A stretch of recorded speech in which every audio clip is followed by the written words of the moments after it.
आज हम computational physics का एक बहुत ही इंपॉर्टेंट टॉपिक है करने वाले हैं। उस टॉपिक का नाम है radioactive decay. Radioactive decay आपने सी प्लस प्लस के अंदर देखा होगा कि वो किसके इक्वल हुआ करता था। याद रख लो कि रेडियो एक्टिव डीके जो हमने सी प्लस प्लस के अंदर देखा था वो n is equal to N naught ई की power minus lambda of T. ये चीज़ आपने सी प्लस प्लस के अंदर पढ़ी थी, याद आई ना बात। ये है रेडियो एक्टिव डीके। उसके बाद अब जब हम इसकी प्रॉपर डेरिवेशन के इस मेथड के जरिए, रेडियो एक्टिव मेथड के जरिए हम अदर मेथड का जो है डेरिवेशन वो करेंगे। रेडियो एक्टिव डीके को हम यूज करते हुए हम कौन सी चीज ड्राइव करने वाले हैं? हम लोग अदर मेथड ड्राइव करने वाले। जी हाँ, बिल्कुल ड्राइव करने वाले हैं। तो क्यों ना अब हम इसको स्टार्ट करें। जी सबसे पहले आपको ये बात पता होगी कि आपने यहाँ पर क्या देखा, d N of new of t over d of T. ये हम इसके अब डेरिवेशन की तरफ करने वाले हैं, ठीक है। अब आपको ये बात पता है कि ये d N over d of T ये विद रिस्पेक्ट टू किसके लिहाज से है? न्यू ऑफ टाइम के लिहाज से है, ठीक है। ये चीज़ आपको पता चली तो आपको क्या पता होना चाहिए कि माइनस, ये इसका फर्स्ट फार्मूला जो है वो आपको याद रखना होगा, माइनस एन। अब आप देखो कि ये आखिर वाली टर्म, डेरिवेटिव के आखिर वाली टर्म जो लिखनी है वो आपने जस्ट लिख देनी है। इन डी को छोड़ के जो इस वाली साइड है वो इसकी क्या कौन सी साइड बन जाएगी? राइट हैंड साइड बन जाएगी। एन न्यू ऑफ टी, मैंने कहा डेरिवेटिव डी को छोड़ के आपने वही टर्म लिख देनी है, तो ये इसकी राइट हैंड साइड बन गई। ये आपकी फर्स्ट इक्वेशन है जो कि बहुत इंपॉर्टेंट है। इसको आपको मैंने याद करने का तरीका भी बता दिया कि आप सिंपल याद रखना d N over d t, new of t तो इसके क्या हो जाएंगे विद रिस्पेक्ट टू टाइम। तो यहाँ पर एन न्यू ऑफ टाइम जो है, एन न्यू ऑफ टी जो है ये क्या चीज़ है? N new of t is the number of uranium. N new of t क्या है? Is the number of uranium nuclei है। एन न्यू ऑफ टी क्या चीज़ है? Is the number of uranium nuclei at time कौन से वक्त पे? एट टाइम टी के लिहाज से, ठीक हो गया। ये आपको एन न्यू ऑफ टी की बात पता चली। यहाँ पर हमें ये भी बता दिए कि एन न्यू ऑफ टी क्या चीज़ है। याद रखो कि ये चीज़ है। तो आपको बेसिक सी प्लस प्लस के अंदर हमने बेसिक्स पढ़ा था, N is equal to N naught A की power minus lambda of T. इस इक्वेशन का हम इस्तेमाल करते हुए एज वी नो दैट हमें क्या पता है वही इक्वेशन मैं रिपीट करने वाला हूँ। N is equal to N naught, अब आपको याद आ गई होगी, ये हमने इक्वेशन पहले पढ़ चुके हैं। N is equal to N naught e के पावर माइनस ऑफ टी। याद रख लो कि ये चीज़ आपने पढ़ी हुई है ना, क्योंकि ये चीज़ अगर आपने पढ़ी हुई है तो हमें यहाँ पर पता होना चाहिए कि ये लैम्डा आपको को पता होना चाहिए। Since lambda is equal to 1 over tau आपको जिस तरह लिखते हो अपनी मर्जी से लिखो, मैं जिस तरह से इसको बनाता हूँ, ठीक है। टा लैम्डा की वैल्यू किसके बराबर है? लैम्डा की वैल्यू किसके बराबर है? 1 ओवर टा के। याद रख लो कि यहाँ पर वेयर टा जो है वो क्या है? वेयर टा जो है, टा इज मीन लाइफ। टा क्या है? Is mean life. ये चीज़ आपको पता होना चाहिए। इसको आप उल्टा भी लिख सकते हो, को टा को इधर लिखो, टा इधर डिवाइड हो रहा है, उधर जाकर मल्टीप्लाई हो जाएगा, लैम्डा नीचे डिवाइड होगा तो टा इज इक्वल टू 1 लैम्डा। इस तरह भी आप लिख सकते हो, ठीक है। ये चीज़ मुझे पता है, तो मैं इसको वर्क करने वाला हूँ with respect to U of time के लिहाज से। किसके लिहाज से? न्यू ऑफ टाइम के लिहाज से। इसलिए मुझे इसके साथ क्या लगाना होगा? न्यू ऑफ टाइम लगाना ज़रूरी होगा। लेकिन हम लोग इसको इसके अंदर पुट करेंगे क्योंकि हम अब चौंका इसको विद रिस्पेक्ट टू किसके लिहाज से कर रहे हैं? एन न्यू ऑफ टाइम के लिहाज से। तो यहाँ N new of time is equal to N new of naught, ठीक है। इसको अब आप क्या लिखोगे? एन न्यू ऑफ नॉट ई की पावर माइनस लैम्डा की वैल्यू क्या है? 1 ओवर टा, ठीक है, 1 ओवर टा मल्टीप्लाई टी। तो ये आपके पास सेकंड इक्वेशन आ गई, ठीक हो गया। तो यहाँ तक आपको एक पॉइंट क्लियर हो गया होगा रेडियो एक्टिव का। ये जब क्लियर होगा हमें ये भी पता है, कि न्यूमेरिकल अप्रोच हम इसकी किस तरह से करेंगे। न्यूमेरिकल अप्रोच, आपको इसकी न्यूमेरिकल अप्रोच करनी है कि न्यूमेरिकल अप्रोच इसकी हम लोग किस तरह से करने वाले हैं। फिर हम इसको बाय डेफिनेशन करेंगे, डेफिनेशन ऑफ डेरिवेटिव के थ्रू भी करेंगे। हमें पता है अगर हम इसकी न्यूमेरिकल अप्रोच करने वाले हैं, न्यूमेरिकल अप्रोच का आपको फार्मूला पता है कि वो क्या हुआ करता था, d N of U, d N of U. ये आपने डेरिवेटिव के साथ नहीं लेना होता, ये इसके साथ डेल ऑफ टी। ये जो आपने वो सीरीज पढ़ी थी टेलर सीरीज, ठीक है, वो सीरीज आपने सारी पढ़ी हुई है ना, उसी के हिसाब से हमने इसकी न्यूमेरिकल अप्रोच करवानी है। N new of del of t, तो साथ में क्या आएगा, एन एन एन, यहाँ पर एन आया, N new of del of T, यहाँ पर आपने याद रखना है कि जीरो लगा देना है, पहले डेल टी फिर जीरो, फिर आपने प्लस लगाना है, प्लस लगाना है, इसको आपने इस एन को डेरिवेट कर देना है। इस एन को मैंने यहाँ पर डेरिवेट किया विद रिस्पेक्ट टू टाइम, तो पहले मैंने डेल टी फिर जीरो, फिर यहाँ पर भी आप लोग डेल टी लिखोगे, ठीक है। अगर इसको मैं मजीद आगे ले जाऊं, आगे मैं मजीद इसको ले जाऊं, तो आप इसको याद रख लो कि इसका हमने सिंपली क्या ले लेना होता है, स्क्वायर ले लेना होता है, साथ में हाफ लगा देते हैं। हाफ लगा के मैं ये सीरीज ओपन कर रहा हूँ, याद रखो कि हाफ आया तो मैंने इसका स्क्वायर लेना है, del square N of U, del of t का स्क्वायर, डेल ऑफ टी का होल का स्क्वायर, ये आप टू सो ऑन इस तरह सीरीज चलती आएगी। लेकिन आपको ये पता होना चाहिए कि जो हम डेल ऑफ टी ले रहे हैं वो बहुत समाल है, कि ये जो डेल ऑफ टी है, सिंस हमें ये पता है, सिंस जब हम इसको रिड्यूस फॉर्म में करना चाहते हैं, हम इतनी बड़ी वैल्यू नहीं लेना चाहते, ये बहुत बड़ी आगे स्क्वायर फॉर्म में आपको पता है वैल्यू कहीं से कहीं चली जा जाती है। जिस तरह के 1000 का स्क्वायर लो तो वैल्यू कहाँ से कहाँ चली गई, तो इसलिए हमें जो वैल्यू है वो स्मॉलेस्ट लेनी होती है, जिसके अंदर यहाँ तक स्मॉलेस्ट है। इसलिए मुझे पता होना चाहिए कि डेल टी क्या है, डेल टी इज स्मॉल। अगर डेल टी जो है वो आपका स्मॉल है तो N new of small D आ जाएगा, तो N new half zero plus D N new del half T. तो मुझे पता है कि इसको तो आपने डेल टी ही रखना है, ठीक है। बस इसको मैंने निगलेक्ट कर दिया, बाकी जो वैल्यू है उसको मैंने निगलेक्ट कर दिया। याद रख लो यहाँ तक ये इसकी numerical approach uh.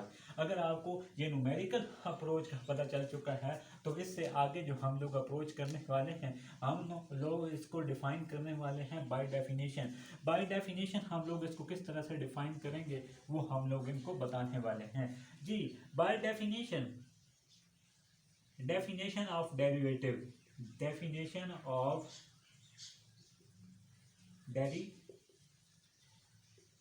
Definition of derivative क्या थी वो आपने पढ़ रखी है। अगर आपने कैलकुलस पढ़ी है बीएससी के थर्ड और फोर्थ चैप्टर के अंदर, ये सारी चीज़ें जो हैं वो उसके अंदर यूज होती है, ठीक है। लेकिन यहाँ तो फिर भी आपको करना पड़ेगा डेफिनेशन ऑफ डेरिवेटिव। यहाँ पर वहाँ पर आपने कैसे पढ़ी थी, D over d of T, क्योंकि यहाँ पर हम विद रिस्पेक्ट टू किसके लिहाज से ले रहे हैं, न्यू ऑफ टी के लिहाज से, ठीक है।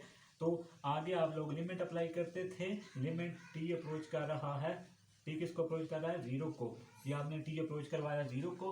फिर उसके बाद आप लिखोगे N new half t plus del of T, ये आपने याद करना है, ठीक है।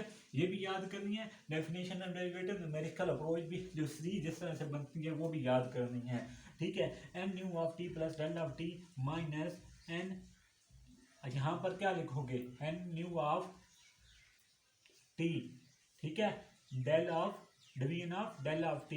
ये जनाब इसका फार्मूला है, हमने इसको बाय डेफिनेशन किया। मैंने जो इसको याद किया था, मैंने उसको पता है कैसे याद किया। अगर मैं एन न्यू, तो इसके अंदर कितने आए हैं, दो आए हैं, t plus del of t. इसके अंदर कितने बार आए हैं, t plus del of t. आपको याद होना चाहिए, मतलब इसके बाद जो माइनस होगा वो एक दफ़ा ये टी मैंने यूज़ किया और दूसरी दफ़ा जो ये डेल टी है वो मैंने डिवाइड कर दिया। ये आपको याद करने का इसका तरीका है डेफिनेशन ऑफ डेरिवेटिव को, कि N minus N division of del of t. तो टी एन के अंदर क्या है, टी प्लस डेल टी, तो ये इसके एक दफ़ा टी इधर यूज हो गया, जो दूसरा डेल टी है वो इधर मैंने याद करने की बात कर रहा हूँ, ठीक है। किस तरह से आपने इसको याद करना, डेफिनेशन ऑफ डेरिवेटिव इस तरह से आपकी क्लियर होगी जी। हम इसी को अब आगे लेकर जाते हैं। हमें यहाँ पर क्या नज़र आ रहा है, मैं थोड़ा सा इसको मज़ीद कर देता हूँ, यहाँ से इस तरह कर देता हूँ, ठीक है। अब याद रख लो। हाँ, एक और बात मैं बताऊं कि ये एन न्यू ऑफ जीरो जो है ये किसको रिप्रेजेंट कर रहा है, ये है आपको बात मैंने नहीं बताई कि N new of zero is the number of nuclei. ये एन न्यू ऑफ जीरो जो है ये क्या है, ये the number of nuclei present at T is equal to A. ठीक हो गया। ये आपको किसको याद करने का, एन न्यू ऑफ जीरो को मैंने बताया, फिर एन न्यू ऑफ टाइम इसके बारे में बताया, ये सारा कुछ आपको पता चल गया। ये इसको हम लेकर आगे चलेंगे, वो हमने इसको आगे किस तरह से लेकर जाना है हम इसकी तरफ देखते हैं। देखो ये मैंने इसकी फॉर्म लिखी d N of new of t over d of t. जिसके ऊपर लिमिट अप्लाई करो, लिमिट जब हम अप्लाई करेंगे टी अप्रोचेस टू जीरो, तो ये क्या करेंगे बाय अप्लाइंग लिमिट, जब हमने इसके ऊपर लिमिट अप्लाई की तो ये क्या हो जाएगा zero plus del of t minus N new of t division of, sorry यहाँ पर भी जो लिमिट है वो क्या आएगी, टाइम जो हमने कहा हुआ है टाइम की वैल्यू क्या है zero division of del of T. यहाँ तक आपको बातें क्लियर हो गई जी। इसके बाद आगे तो सिंपलीफाई होता जाएगा, तो इस तरह से हमारे पास जो हलर का जो मेथड है वो ड्राइव होता जाएगा। N new zero plus del T आएगा minus N new of zero del of T. यहाँ तक आपको बात पता चली। और उसके बाद आप लोग क्या कर सकते हो कि ये जो डेल टी है, ये डेल टी इधर डिवाइड हो रहा है, उस साइड पे क्या हो जाएगा मल्टीप्लाई हो जाएगा। इसको मैं उस साइड पे ले जाऊं तो ये del t d N new of t del of T. यहाँ तक आपको बात पता चली। तो उसके बाद हमें ये पता है कि ये del t minus N new of zero, ये चीज़ आपको इस तरह से पता चली जी। ये चीज़ जब इस तरह से आपने कर ली तो याद रख लो आगे मैं इसको मजीद सिंप्लीफाई करने वाला हूँ। मुझे वैल्यू चाहिए N new of del t, मुझे इसकी अगर वैल्यू चाहिए तो क्यों ना मैं N new of del of t, N new of del of t अगर इधर है, ये राइट साइड पे है, तो ये देखो इधर नेगेटिव हो रहा है, एन ये इधर नेगेटिव हो रहा है, तो इस साइड पे क्या हो जाएगा पॉजिटिव हो जाएगा जी। बिल्कुल जी, इस साइड पे पॉजिटिव हो जाएगा। तो एन न्यू ऑफ जीरो क्या समझ आए कि ये मैंने बिल्कुल सेम जगह पे रखना है। इधर आकर क्या हो जाएगा, इधर नेगेटिव हो रहा है, इधर जाकर पॉजिटिव हो जाएगा। तो ये पॉजिटिव होगा तो हम लोगों ने plus del t d N new of t over d f t. देखो कितनी आसानी से ये क्वेश्चन ड्राइव होता जा रहा है। अलग equation N new of del of t N new of del of t. उसके बाद यहाँ पर हमें पता है N new of zero plus हमें ये पता है कि चौंका मैंने आते साथ यहाँ आपको इक्वेशन नंबर 1 के बारे में बताया था कि ये फार्मूला आपने याद रखना है, ये चीज़ आपने याद रखनी है। हमें पता है कि d N of new of t division of del of T ये किसके बराबर होती है, हमें ये पता है कि वो किसके बराबर है minus N new of t minus N new of t division of टा।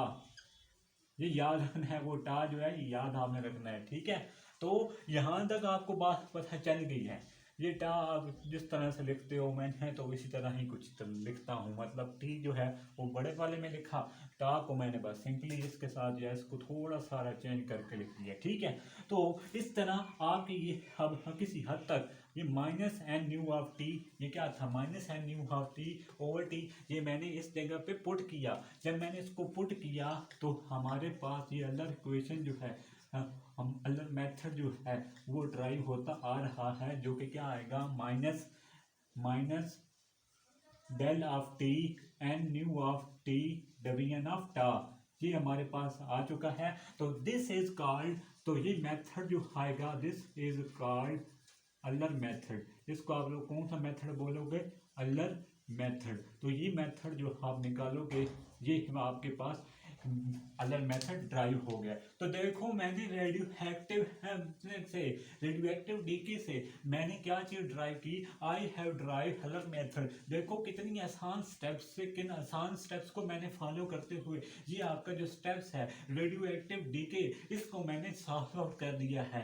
इसका एक और प्रोग्राम जो है वो हम मैटलैब के ऊपर, या मैं आपको सिंपली मेरे पास जो पेज है मैं उसके ऊपर आपको दिखा दूंगा किसका प्रोग्राम आपने किस तरह से करना है, वो आपको मैं दिखा दूंगा। ठीक है, अगर आपको ये वीडियो अच्छी लगी हो तो इसको लाइक और सब्सक्राइब करना मत भूलिएगा। देखो मैंने एक एक स्टेप्स किया, मैंने पूरी कोशिश की कि कोई चीज़ भी इसमें मिसिंग ना हो ताकि आपको समझने में मुश्किलात ना हो। तो यहाँ तक ये था आपके पास अलग मेथड।